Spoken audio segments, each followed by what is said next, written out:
The deep divide అంత అగాధం ఎందుకు ఏర్పడింది మీకు మీ నాన్నకి? ఇది పొలిటికల్లా, ఇట్స్ డీప్ పర్సనల్లా? Can you speak out your heart? First of all, it's unfair for the moderator to get the first question. But anyways, he's taken that advantage. I'm happy about it. ఒకటి, నేను మా నాన్నని criticise చేయలేదండి.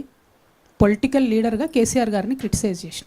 BRS party అధ్యక్షులు గౌరవనీయులు పెద్దలు కేసీఆర్ గారిని criticise చేసిన తప్పితే మా నాన్న కేసీఆర్ని నేను తిట్టలేదు. మా నాన్న కేసీఆర్తో నాకు ఎటువంటి ప్రాబ్లం లేదు. నాన్నగా ఆయన లేకపోతే నాకు జన్మనే లేదు. నేను ఒక హిందూ మహిళగా రోజు పొద్దున్న లేస్తే పూజ మెడిటేషన్ చేసే మహిళగా చెప్పేటటువంటి ఫస్ట్ 5 పేర్లలో తల్లిదండ్రుల పేరు కూడా ఉంటుంది. తల్లిదండ్రులతో నాకు ఎటువంటి సమస్య లేదు. బీఆర్ఎస్ పార్టీ అధ్యక్షులు కేసీఆర్ గారితో ఖచ్చితంగా నాకు ఐడియాలజికల్ విభేదాలు ఉన్నాయి. మొన్న విమర్శించిన, రేపు కూడా విమర్శిస్తా తప్పు చేస్తే. నేను తప్పు చేస్తే అట్లనే బీఆర్ఎస్ పార్టీ వాళ్ళు కూడా నన్ను విమర్శించవచ్చు. నేను వ్యక్తిగతంగా ఒక మాట కూడా అనలేదు. బీఆర్ఎస్ పార్టీ ఫస్ట్ వచ్చినటువంటి ప్రభుత్వంగా వారు కొన్ని పనులు చేసి ఉంటే తెలంగాణకు బాగుండేది. ఆ పనులు చేయకపోవడం వల్ల ఏమైంది? ఒక కాన్సెప్ట్ ఉంటుంది సుధాకర్ రెడ్డి గారు, లాస్ట్ ఆపర్చునిటీ కాస్ట్ అంటారు దాన్ని. If you lose an opportunity, ఒక అవకాశాన్ని మీరు వదులుకుంటే దానివల్ల వచ్చే నష్టం. తెలంగాణలో తొట్టతొలి ప్రభుత్వంగా ఏర్పడ్డటువంటి బీఆర్ఎస్ ప్రభుత్వం ఏదైతే కృష్ణా గోదావరి నదుల నీళ్లను కరెక్ట్గా వాడుకొనగలిగి ఉంటే మన రైతన్నలకు వారు అధికారంలో ఉన్న 10 సంవత్సరాలలో 2,50,000 కోట్ల రూపాయల సంపద డైరెక్ట్గా రైతులకు అందేది.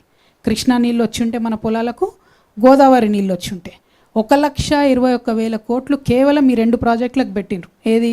కాళేశ్వరం, అట్లానే పాలమూరు రంగారెడ్డి. 1,21,000 పెట్టి 2 ప్రాజెక్టులు కడితే ఇచ్చింది నీళ్ళు ఎన్నిటికీ అంటే 1,00,000 ఎకరాలకు ఇచ్చారు.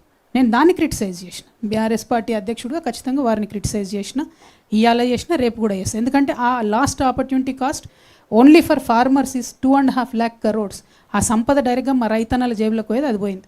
ఇంకొకటి లాస్ట్ ఆపర్చునిటీ కాస్ట్లో మొత్తం 2001 నుంచి 2014 దాకా తెలంగాణ రాష్ట్రం వచ్చే వరకు కొట్లాడినటువంటి యువకులకు ఉద్యోగ అవకాశాలు ఇవ్వకుండా ఒక 10 సార్ల పేపర్ లీక్ అయ్యి అంత పెద్ద ఐటీ మినిస్టరు, అన్ని దేశాలకు పోయి స్పీచ్లు ఇచ్చే ఐటీ మినిస్టర్ కేటీఆర్ గారు ఉండంగా టీసీఎస్ లాంటి కంపెనీతో మాట్లాడుకొని ఫుల్ ప్రూఫ్గా మనమే ఎగ్జామ్స్ పెట్టలేమా అండి?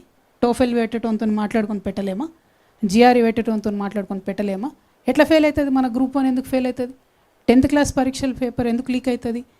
ఆ ఫెయిల్యూర్ వల్ల ఇప్పుడు ఏమైంది? ఇవాళ రేపు ఉన్న ఫాస్ట్ జనరేషన్లో ఎవ్రీ 7 years కొత్త జనరేషన్ వస్తుంది. 10 years లేదు ముందులాగా. అంటే తెలంగాణ రాష్ట్రం వచ్చినాక ఫస్ట్ 10 ఏళ్ళు, ఇప్పుడు ఈ కాంగ్రెస్ ప్రభుత్వంలో వచ్చిన 2.5 years చూసుకుంటే 2 generations ఉన్న పిల్లలు లాస్ అయినరు. మీ అందరికీ తెలుసు, ఒక్క గవర్నమెంట్ ఉద్యోగం కోసం 1,00,000 మంది రాస్తారు దానికి exam. At any point of time 30 to 40 lakh people Telangana యువకులు ఎగ్జామ్ ప్రిపరేషన్లే ఉంటారు. మరి వాళ్ళందరిది లాస్ట్ ఆపర్చునిటీ కాస్ట్ కాదా?